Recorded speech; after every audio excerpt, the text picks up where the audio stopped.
Amen. Welcome everyone back. Thank you, Sister Catherine, for sharing this morning.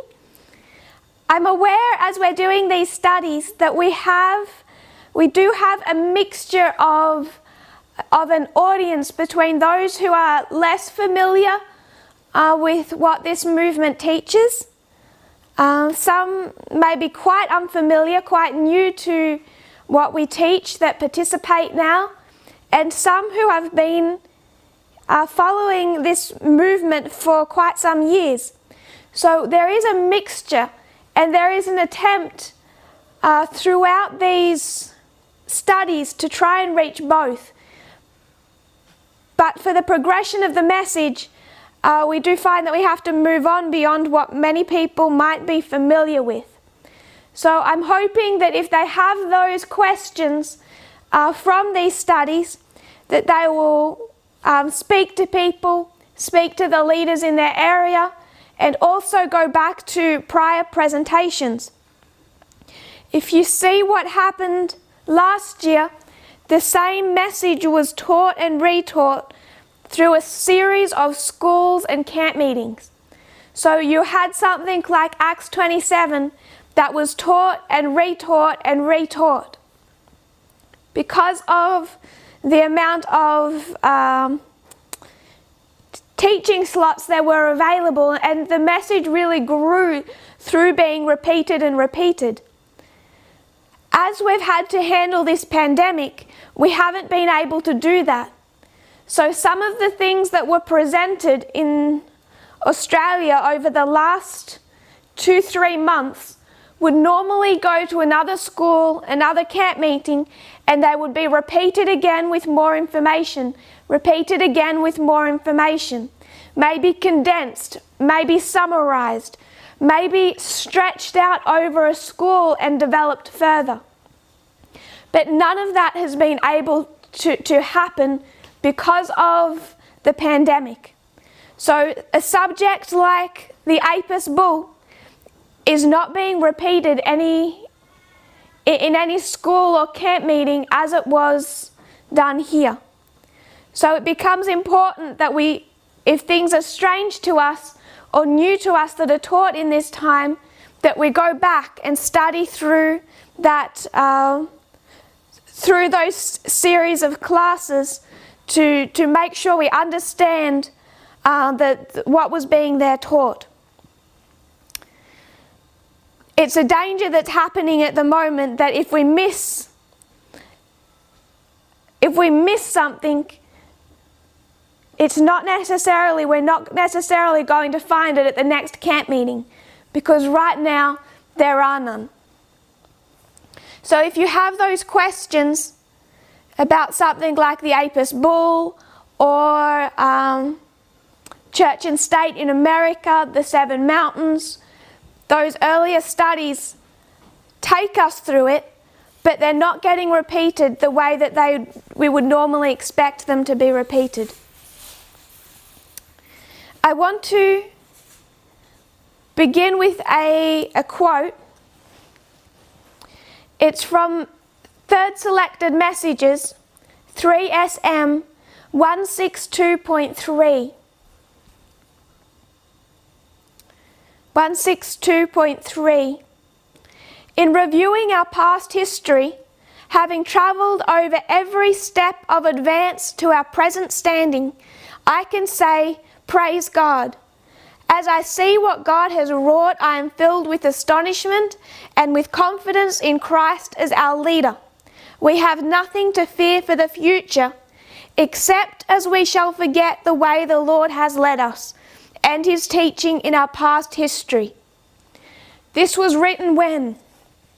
If you go to the quote, 1893. And why is 1893 significant? It's the 126 to 2019.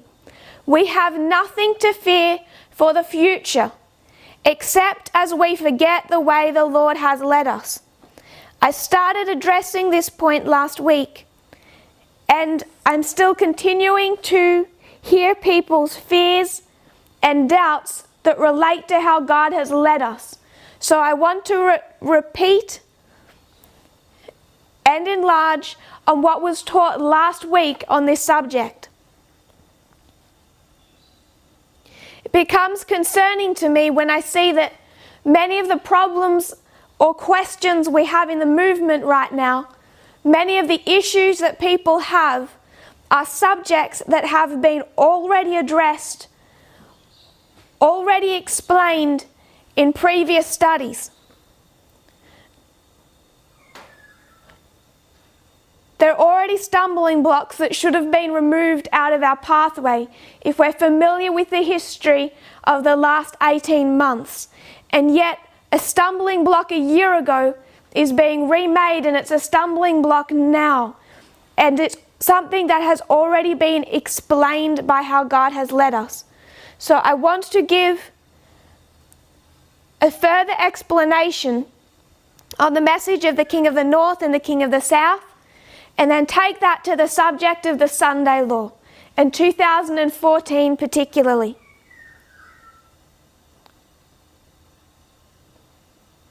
So we discussed last week, how God teaches us. It's essentially the way you would teach a little child. How you would teach a little child the structure of an atom, and how that becomes more detailed depending on how you view it, both more complex, but in some ways more simple as time goes on. And we particularly looked at how God has done that with the message of Daniel 11:40 Part B, the King of the North and the King of the South.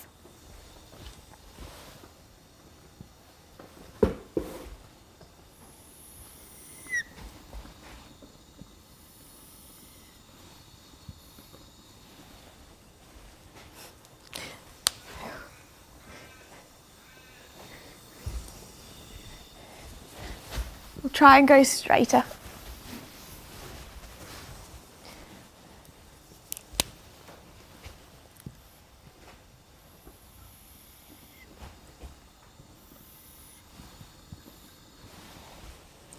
So, 1989.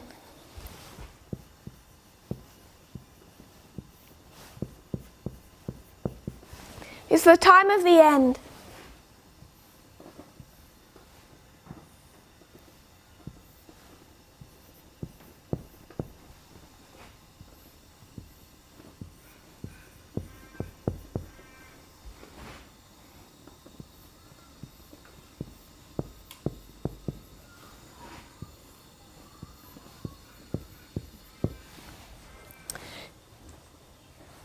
(1989) marks the increase of knowledge, and then what we're going to begin to understand is the opening up of, again, the book of Daniel, Daniel 11:40 Part B.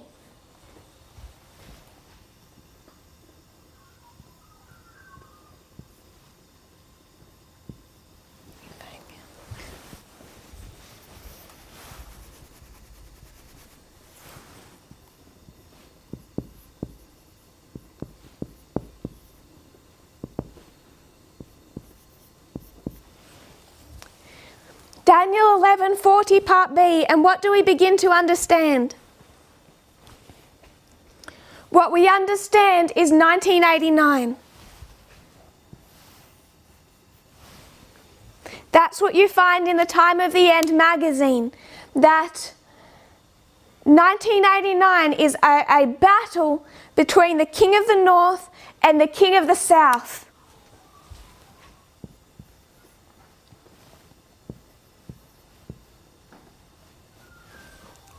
Now, I'm going to roughly say that we understand that in 1996. So there's an increase of knowledge in the history of the ploughing, where we start to understand Daniel 11:40 Part B. We understand that it is explaining a prior battle in history. It's opening up 1989 as a fulfillment of Part B. And then what happens to that message of the King of the North and the King of the South? That's 1996 through 2001, through 9/11, there's no significant change on that message. You come to 2014, this is 18 years later. Is there any significant change?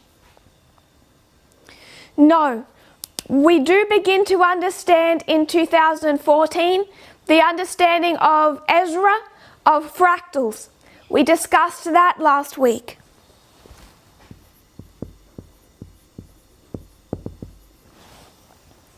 Ezra 7:9.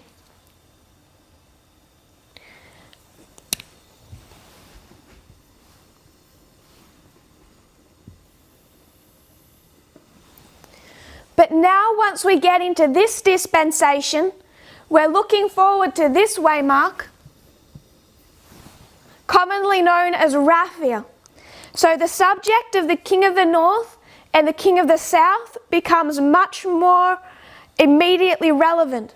So for about 18 years, there's been no significant further development on the message of Daniel 11:40 Part B, all the way till 2016, 20 years after the Time of the End magazine is published, saying that Part B was fulfilled, history, done.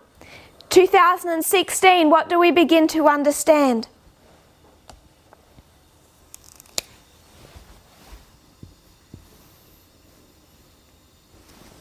(2016) says,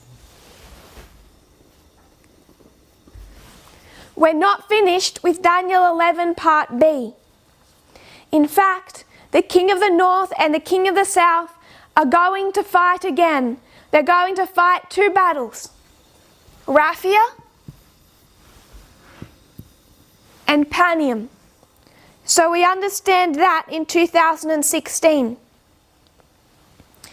Another study begins to be developed in 2016, Acts 27, leading by the end of that year to a study on Pyrrhus and World War II.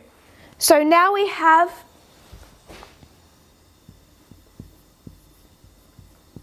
Pyrrhus and World War II being added to that model. And what do they give us? They tell us there are not two battles, there's four battles. 2016 is a battle. 2018 is a battle. They give us the two fronts of this war.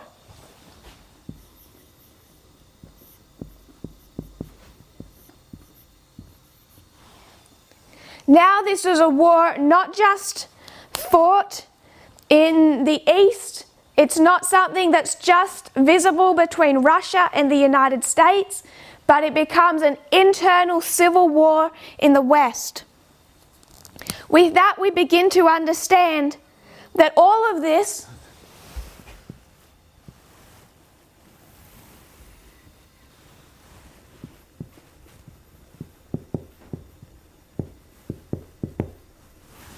is an information war. Stone Age, stone weapons. Information Age, information weapons, which starts to give us an understanding of conspiracy theories, of the rise of the World Wide Web from 1989, of these platforms. So we're fighting with information weapons on both fronts of this two-front war. We then understand the concept of the deadly wound and the death.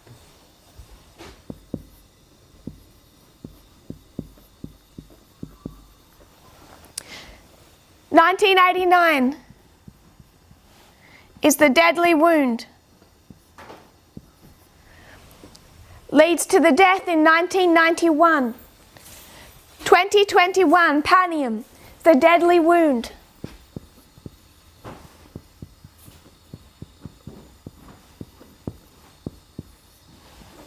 Leads to the death at the Sunday Law. Now for the first time we have an understanding of Daniel 11, 40 part B that takes us all the way to Daniel 11:41. So before, what we had was Daniel 11:40 part B, empty unexplained space, verse 41. With World War II, we were able to see Daniel 11:40 part B to here, then still empty space 41. When we understood the deadly wound and the death, we finally saw the full extent of verse 40 that would take us all the way to verse 41, all the way to the Sunday law waymark. No empty, unexplained space. Then came World War I. Now it's going to explain to us other elements that had not been understood. Particularly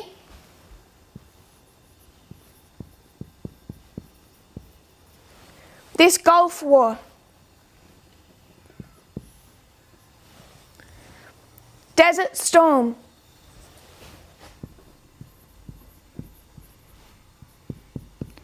Afghanistan. Iraq.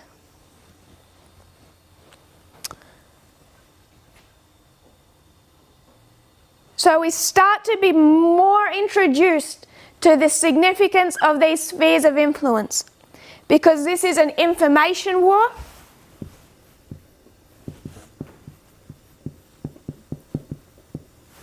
But it's also fought out with proxies. Now we begin to understand better Libya, Yemen, Venezuela, Ukraine, and other Syria, other significant spheres of influence.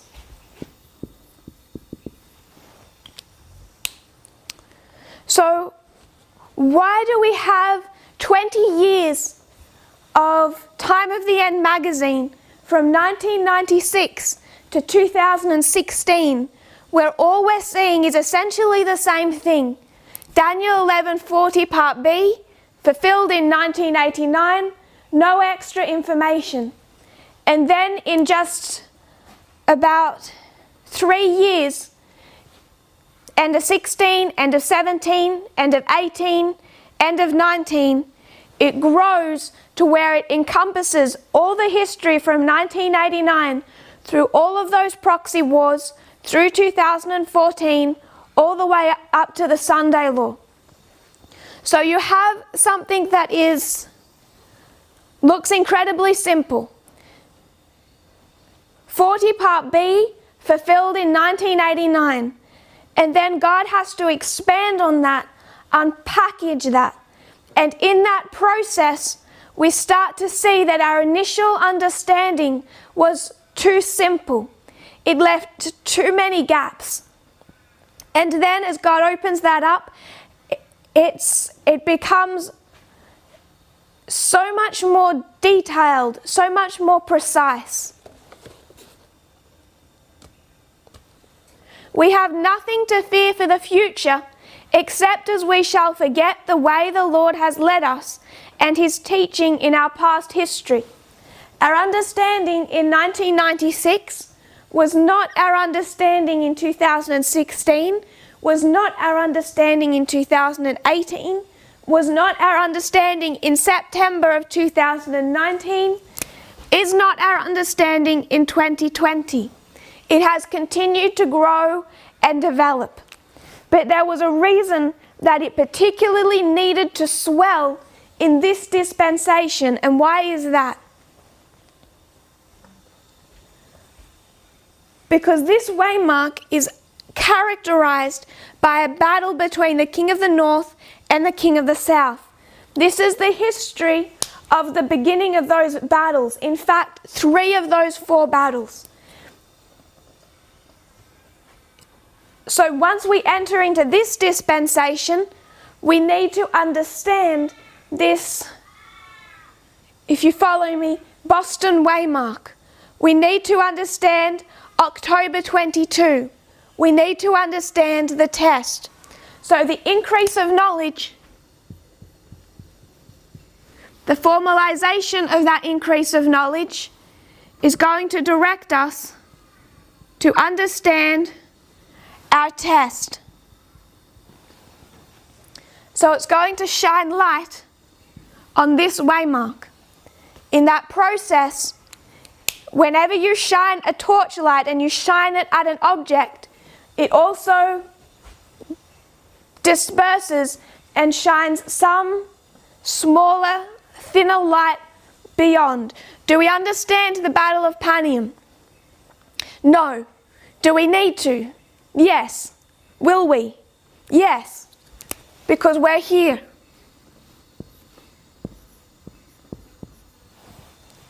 So we have more to learn. The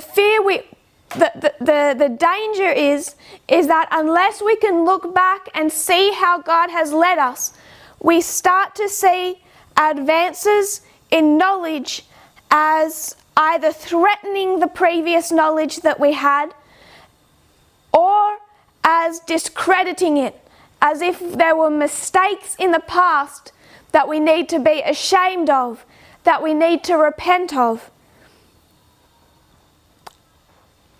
Either it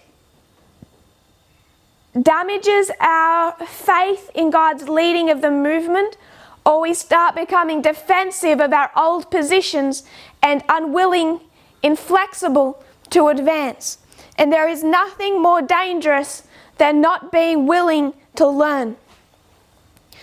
If we can understand how God has led us in understanding Daniel 11 verse 40, how do you think He's going to open up Daniel 11:41?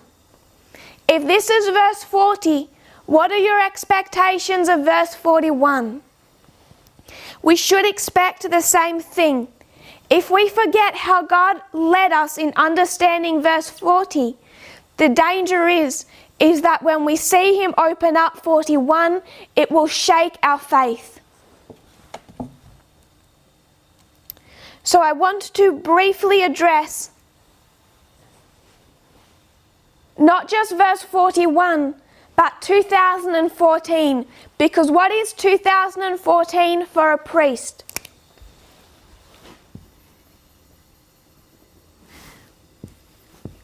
This is the Sunday law waymark.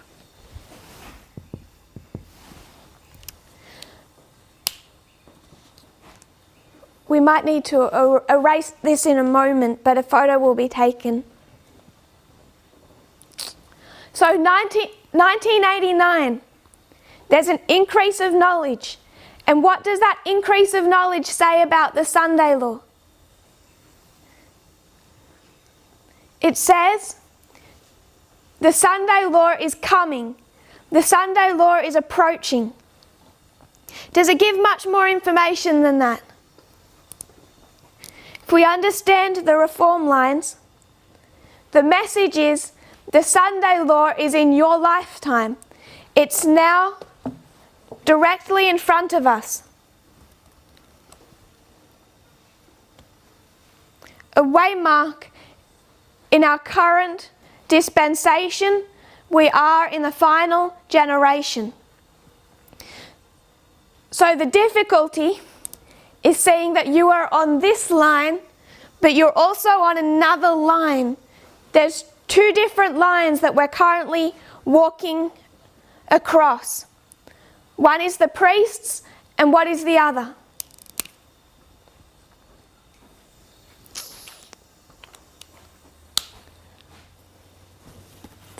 I might erase this for space.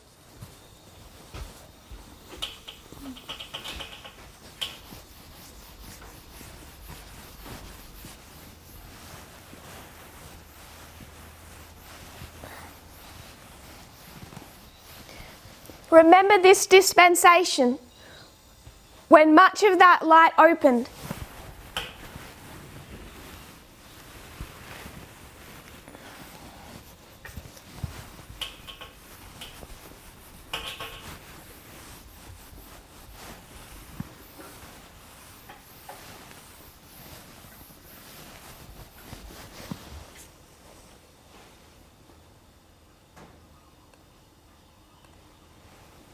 So, what two reform lines are we on? Particularly thinking about Sunday law waymark.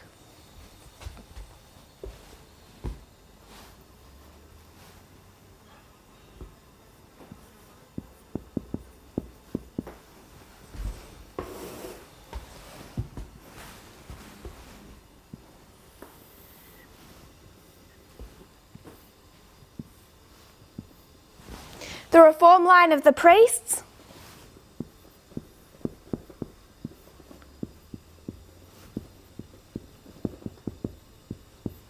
where 2014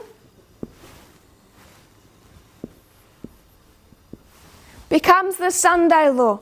And what did we say happened at the Sunday law from last week? At the Sunday law, the United States speaks as a dragon. So in 2014, you expect to see a speaking of the United States as a dragon, but we're on another reform line.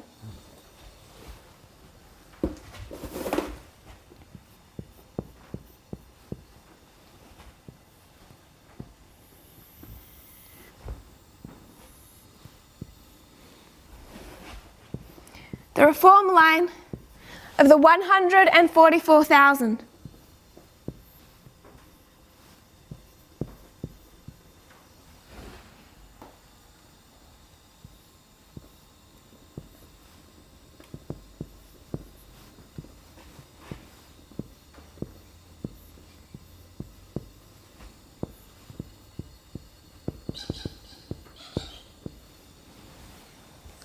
Five key waymarks: ploughing, early rain, latter rain, harvest. And where are we?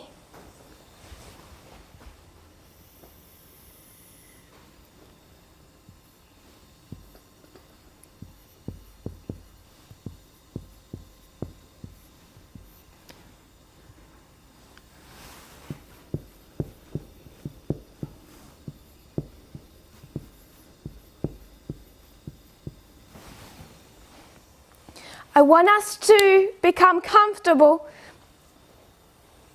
that we are in the dispensation on the 144,000 heading towards the Sunday law, the same way we were in the dispensation of 2014 to 2019 heading towards Raphia. So what do you expect to happen with the subject of the Sunday law? Just as verse 40 just grew like popcorn when it pops. It went from so big to just an explosion of information. So when we're approaching the Sunday law, what should we expect? We should expect to come back here, 1996, and what are we going to see about our understanding of 1996? It's too simple. It gives us that kernel that's going to grow into an oak. It gives us that point, Sunday law, in this generation, present truth, reform lines. But it doesn't give us that explosion of information that we should expect. We should expect it, if this is 2014, we don't have much of an understanding about Raphia Panium. We have virtually none. 15 we don't. 16 we start to. It's the increase of knowledge. At the increase of knowledge,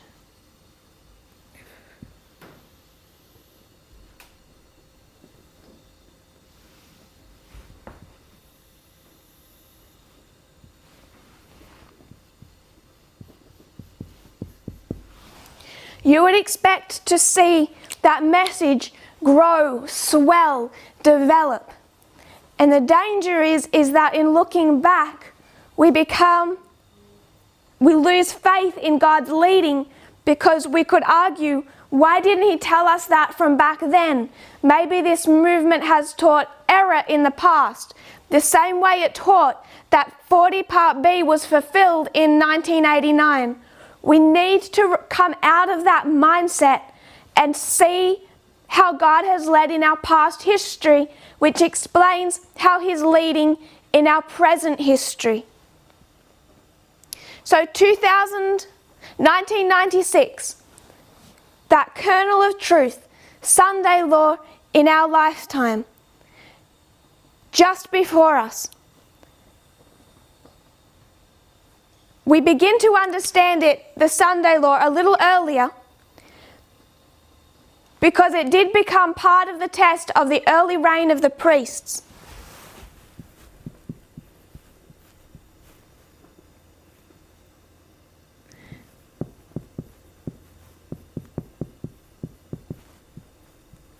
The increase of knowledge of the early reign of the priests was the 2520 that developed into time. And 2012, what is said? 2014 is the Sunday law. Were they wrong?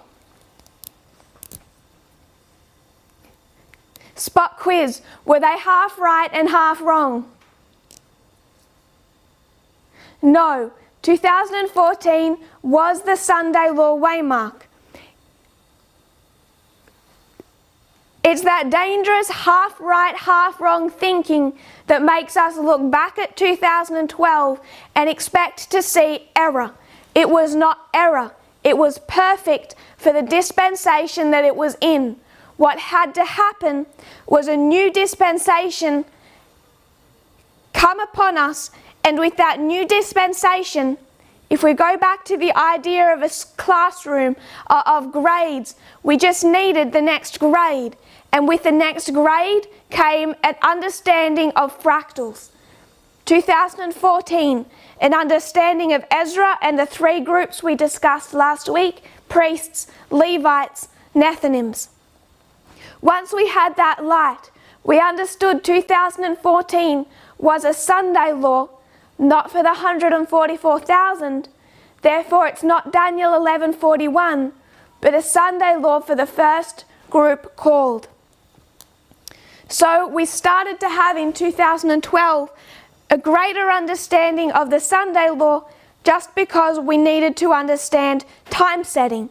And that would be further explained once we understood fractals. But what that Sunday law actually looks like had not materially changed. So 2014, we start to understand fractals.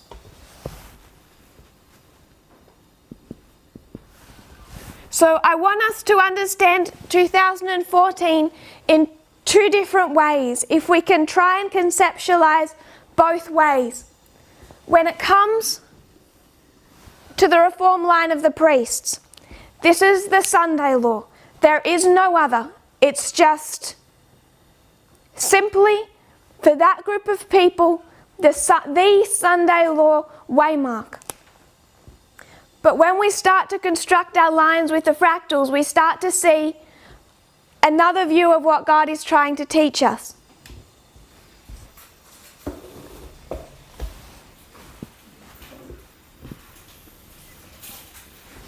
And when we see it that way,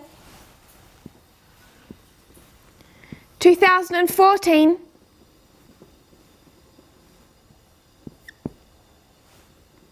is a Sunday law for the priests.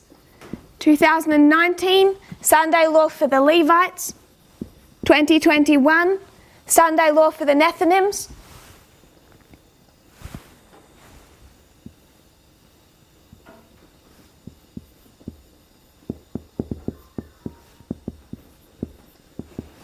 Daniel 11:41, Sunday law for the 144,000. And we see that evidenced when we go to the end of ancient Israel. What are the Gospels designed to teach us? Matthew, Mark, Luke, John, into Acts. What are they designed to teach us? They're designed to teach us all of the history that must happen, the steps that must occur before 34 AD, before the gospel goes to the Gentiles. Gospels are designed to show us the history prior to the gospel going to the world, the history prior to the Sunday law. So what these lines are teaching us, what much of our message is teaching us, is of the history leading up to the Sunday law. Remember where we were before. This is 2001. Sorry, this is for our past dispensation as priests. 2014, 16, 18, 19. The focus of that increase of knowledge was to prepare us for this event. Raphia, in that history. So much of what we're understanding is designed to prepare us for the Sunday law, not the history after the Sunday law, not the history after Panium. That wasn't the focus, but on the dispensation that we were currently in, the test that we were approaching. So we should expect in this history, in this dispensation, to have an explosion of information about the Sunday law, both in the timing of the Sunday law and in the characteristics of the Sunday law, what it looks like. And that all began at the increase of knowledge. From 1996 to 2019, 23 years, has there been any material change in our understanding of what the Sunday law looked like? No. Now what do we understand? King of the North, King of the South, leading us to the subject of church and state, church over state, state over church, dispensationalism, Eden to Eden, equality. So we understand here equality. We understand here an increase of knowledge on reform lines, which explains to us 1850 plus 1888 equal the Sunday law.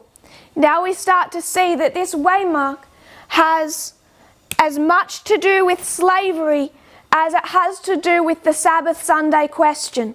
So our understanding of this waymark begins to change. And what do people start doing? What they start saying is, you're fighting against the Time of the End magazine. This advancement in understanding is a direct attack on the knowledge we had 23 years ago. Why are they saying that on this subject, on the Sunday law subject? They never said that when it came to the subject of the King of the North and the King of the South. People can be very logical when they see knowledge increase on subjects that don't directly challenge their set way of thinking. Once that methodology, once God's leading, advancing, begins to challenge their deep-held fundamental beliefs, then it starts to become a fight. Now people start to see the advancement of knowledge as either two things. Either a rejection of prior knowledge, that this movement, that people in this movement are attacking the foundations of this movement's beliefs. So it's either an attack on foundations, or it is seen as evidence that God was never leading us to begin with. Because if He was leading us to begin with, then for 23 years we wouldn't have a wrong understanding of the Sunday law. I want to suggest both thoughts are a serious,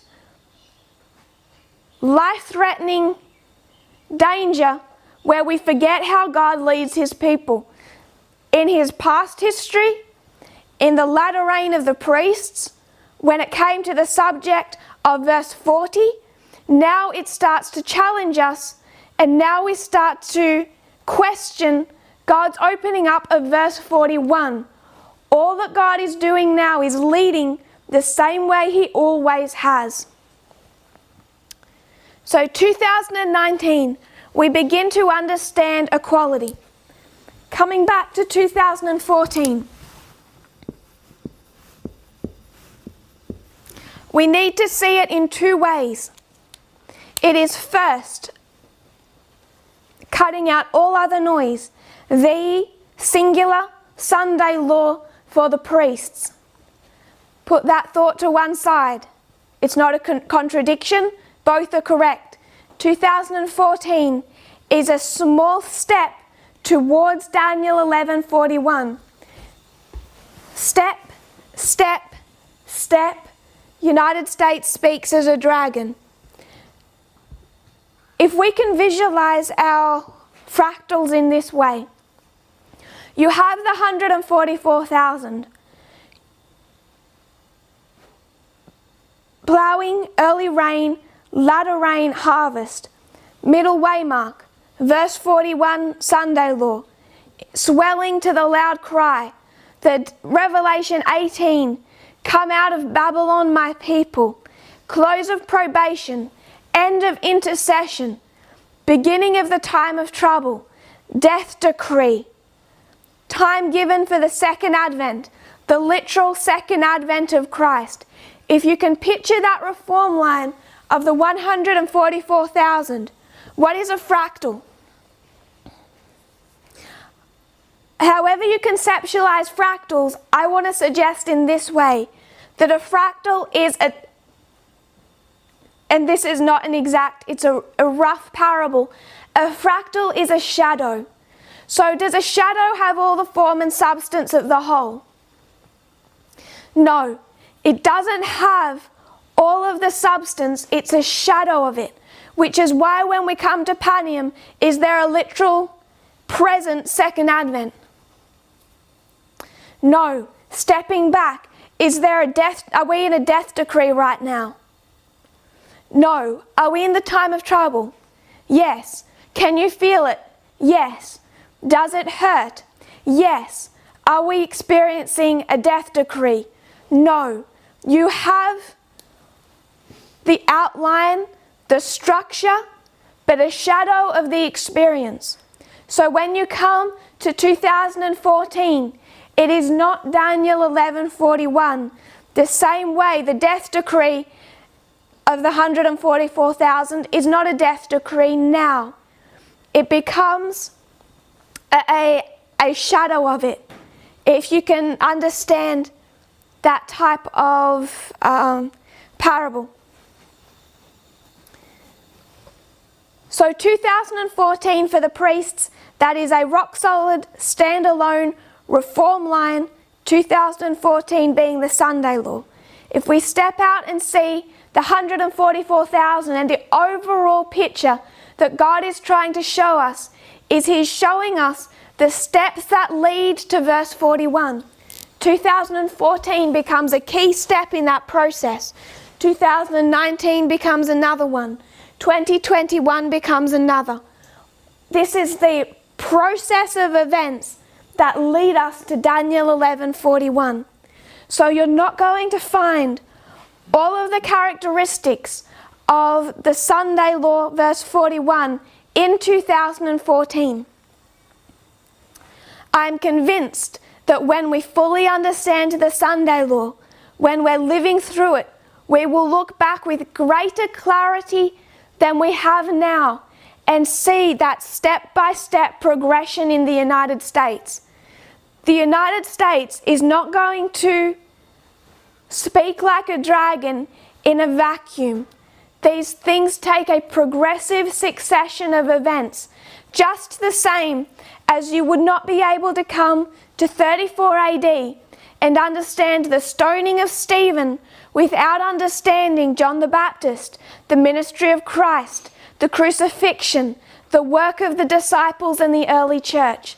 If you have no visibility of them, the stoning of Stephen means essentially nothing. We have to see the sequence of events that led to the stoning of Stephen, that demonstrated, explained what was then happening, the final rejection of the Jewish nation. If you don't know John, if you don't know Christ, if you don't understand the cross and the resurrection, the veil being torn in the temple, the rejection of the Jewish nation of that message, the work of the disciples at Pentecost, if you don't understand all of those things, the stoning of Stephen becomes meaningless in a vacuum.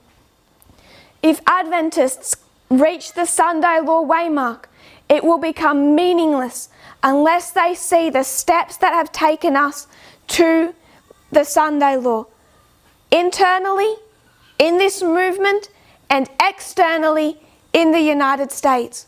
So these lines and histories are designed to show us the sequence of events. 2014, depending on your view, is either the Sunday law for the priests, or it is the first of 4 events leading us to the 4th, the Sunday law. This does not do away with what we have taught in the past. It doesn't call it error. It doesn't diminish its significance. We just look back and see that kernel has grown into an oak. And it has quite some growing to do yet. This is essentially, this waymark, 2016. How much did we understand about Raffia in its details in 2016? Information war, two-front war, peace treaty, World War I. We understood very little. Do we understand the Sunday law just because we understand the message of equality? No, that's another trap. People think that we've arrived, we have the message, we don't need to keep watching, keep studying. We have so much we are still to learn about that waymark. It's only begun to grow. It is not yet formalized. We have not yet reached 2018 Exeter.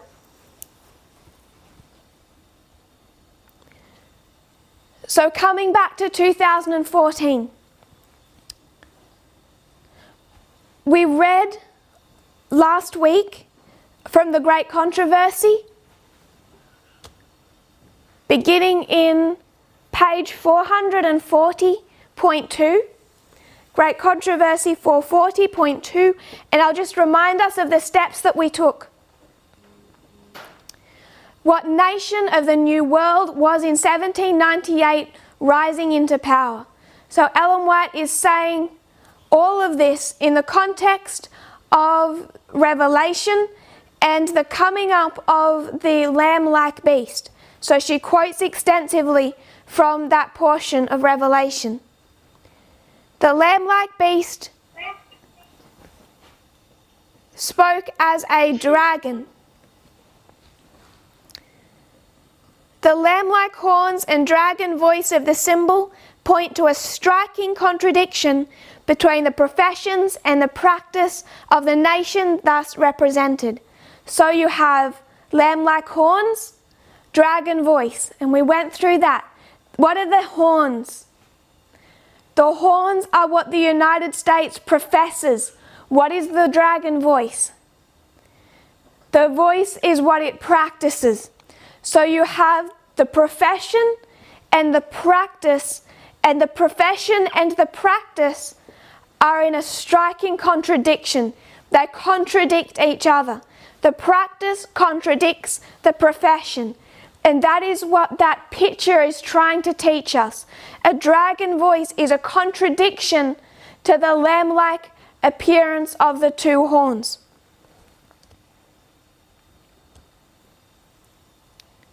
She goes on to talk about the founders of the United States, how they wisely tried to separate the church and the state, how they sought to guard the employment of secular power on the part of the church. And a reminder, go back to the earlier presentations that talk about the Apis bull, that talk about the 7 mountains theology to understand where the United States is now when it comes to that sentence. But the inconsistency of such action is no greater than is represented in the symbol. It is the beast with lamb-like horns that speaks as a dragon. So when it speaks as a dragon here, it still has its horns. That's what we tried to go through last week and explain. Our understanding of those horns being broken, it's like an early understanding of the atom. It's sufficient for its dispensation because it helped us to see that the United States was not going to act after its profession, not when it comes to Protestantism, not when it comes to republicanism. So to help us see that, we're given the imagery of the horns breaking. We've advanced in our knowledge. Now we see that dictatorship, that war, that civil war in our own time does not look like the Hollywood World War II, Alexander the Great type of imagery in modern day. Now we see that the attacks on the Constitution are much more subtle. So the profession doesn't end. The United States continues to make this profession well after Daniel verse 11:41.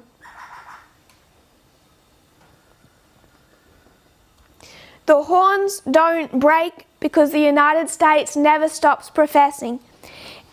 We talk about this entity as being the false prophet. What's the problem with the false prophet? Do they ever profess, raise their hand and say, I am the false prophet? No. What are they professing? They're professing to be the true. So just the imagery of a false prophet should make us more comfortable with the idea that the United States never, whatever it practices, never stops professing to be true. Otherwise, it has no power of deception. If those lamb-like horns are broken when it speaks as a dragon or before it speaks as a dragon, where is the deceptive power? Where is the deception? There is none, because it's visible. It's only in those lamb-like horns that give it its power of deception. And then the key point we also took from these verses. The speaking of the nation is the action of which branches of government? The legislative and the judicial.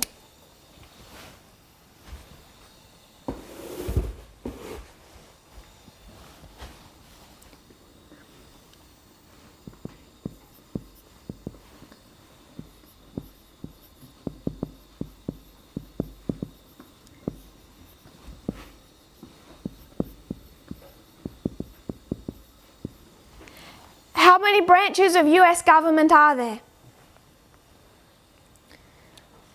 3. You have legislative, judicial, executive.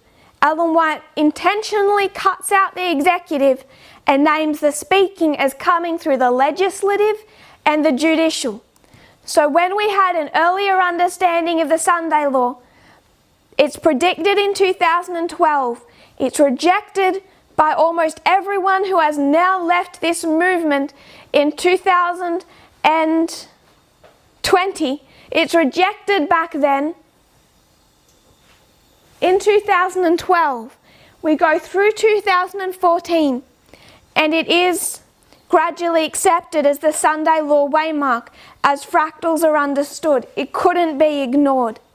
But people are still debating, still arguing about what the Sunday law itself was in 2014. And why are they arguing? Why are they fighting? Because they're looking at 2014 and saying what? Obama didn't do anything. What did Obama do in 2014? The problem is, many of the people saying this, how do they feel about Obama? is not very popular.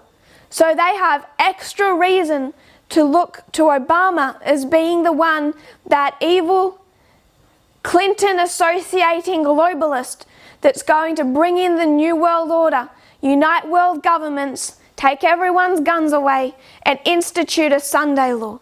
So they have an extra reason to look to the executive branch. But the quotes themselves tell you which branches of government to look for.